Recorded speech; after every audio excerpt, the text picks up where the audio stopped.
Have you ever watched a movie and didn't want to read the book because you thought that the book was going to change your mind on the movie? So you watched the movie first, it was great, and then you held off on reading the book for years because you really didn't want to ruin it, because that was me. But I read the book finally, so let's get into this review. As always, I will leave the book and my rating here for you guys, but I recently finished Where the Crawdads Sing by Delia Owens, and this was such a great book. And like I mentioned, I did watch the movie first. This was years ago. I fell in love with the movie, and then I read the book recently, and I have to say that the book was definitely better than the movie.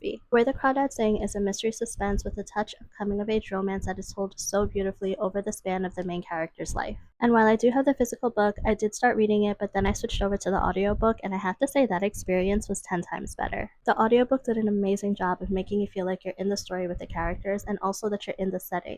So the majority of the book takes place in a marsh, and I kid you not, the audiobook really gives you that impression that you're in the marsh too. You can smell all the smells, you can hear all the animals, and it was such an incredible experience. The book is written into different parts, and that contributes so much to the mystery and suspense of the story. And like I mentioned, this is a romance, but it is so much more than a romance, and the way that Delia Owens wrote the story, it really ties the main character as a suspect to the murder mystery. I don't want to give away too much, especially if you haven't read the book or watched the movie, but I will say that the main character is written amazingly. She is such a strong female role. And being able to see Kaya, the main character's role, just progress over different stages of her life was so incredible. As with any book, there's going to be characters that you absolutely fall in love with, and then characters that you don't really care for, but Kaya is the female main character, and she is a character that is so strong, so powerful, and definitely very determined. And let me just tell you, the ending of this book is really going to leave you on a cliffhanger, because I was just shocked by what happens at the ending. The ending is left on a cliffhanger, but I will also say that it is wrapped up beautifully, and all in all, I highly recommend this book if you haven't read it yet, and definitely check out the movie too.